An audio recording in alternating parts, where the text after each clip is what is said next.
You know, and another thing is that this girl curls.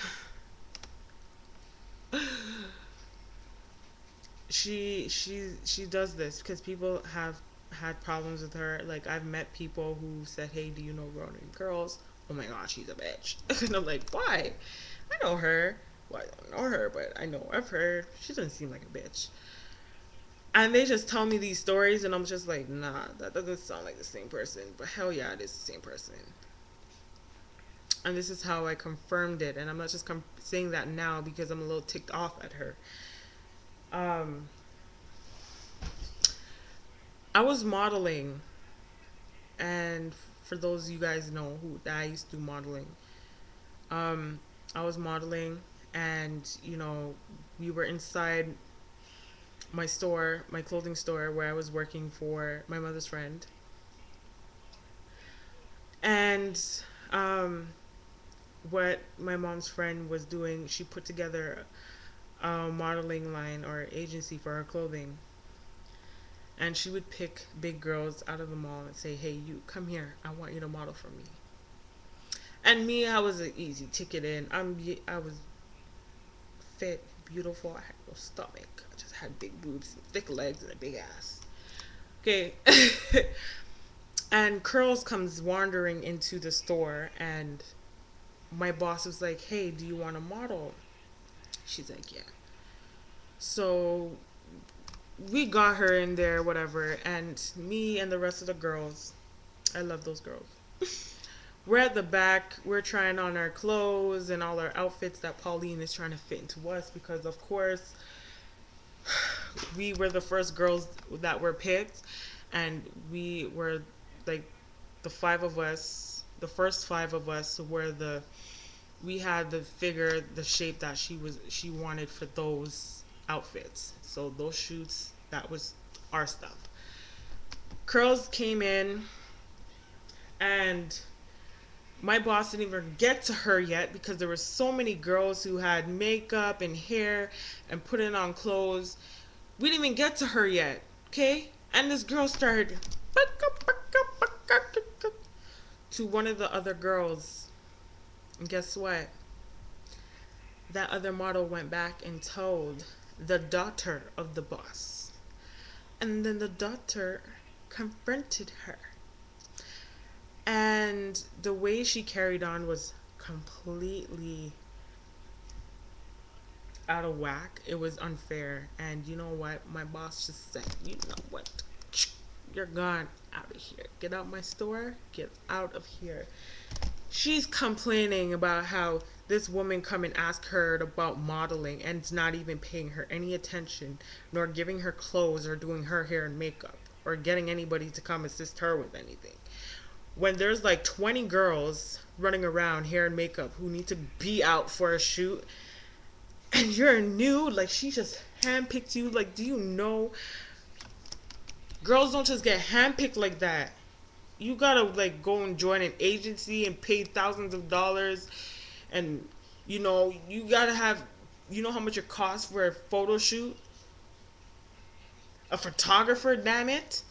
Okay, this girl was lucky. She didn't have to pay for nothing. All she did had to do was sit there and look pretty, get her hair done, put on her makeup and get some fake eyelashes on her damn face, and put on some nice, pretty evening wear clothes and gowns. And she was arguing and complaining that nobody was coming to her.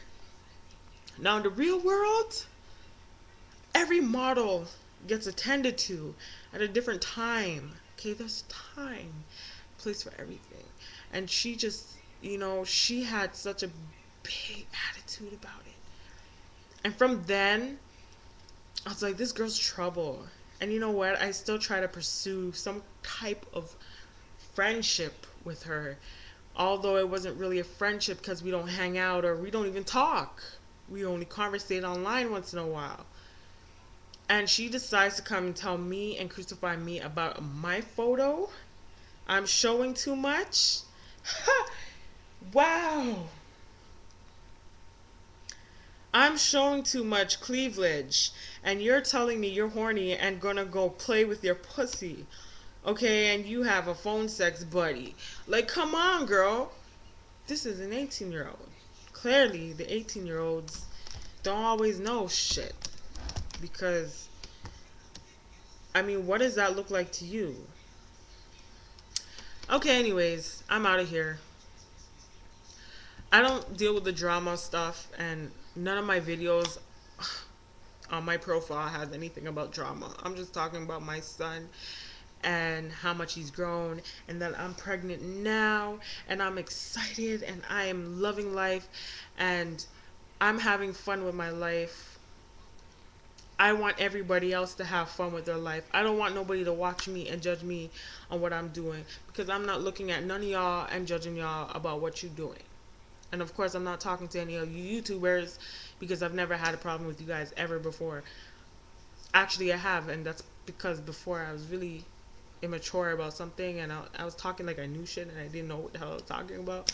Yeah, I do that a lot. But now I admit to it, and I'll humiliate myself, okay?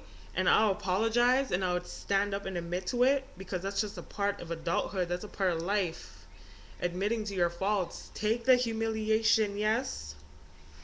This girl ain't taking no humiliation.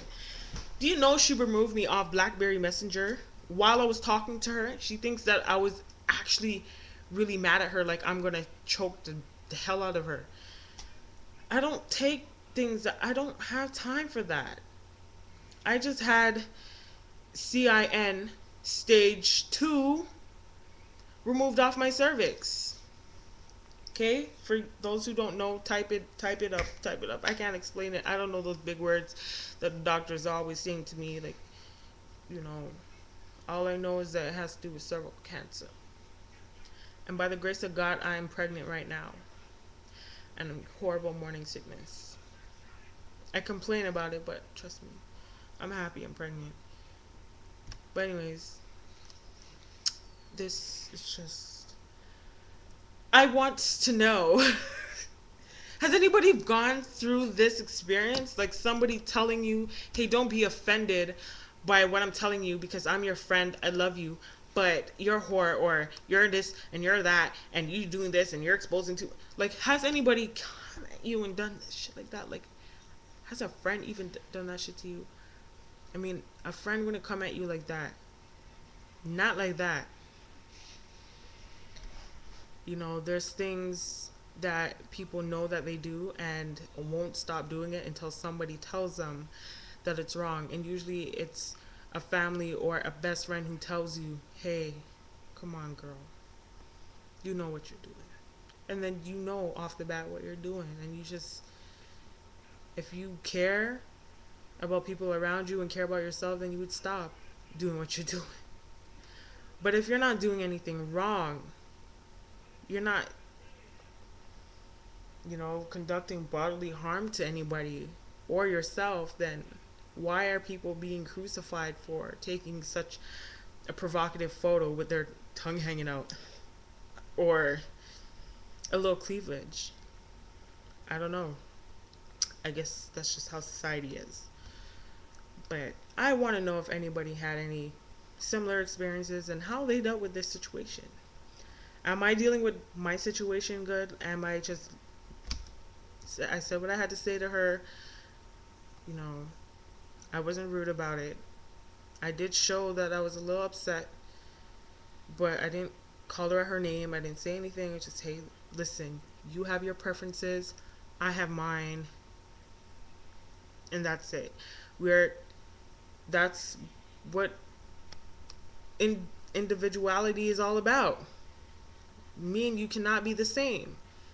We are different. Just like she's white and I'm black, but we were still able to somewhat talk on a friendly level and have somewhat respect for each other. But clearly her respect was not really there for me, and I'm just happy it's shown now. But am I dealing with that situation proper?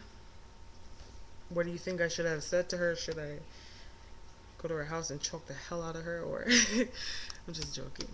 But anyways, I'm gonna be out. My son is sleeping.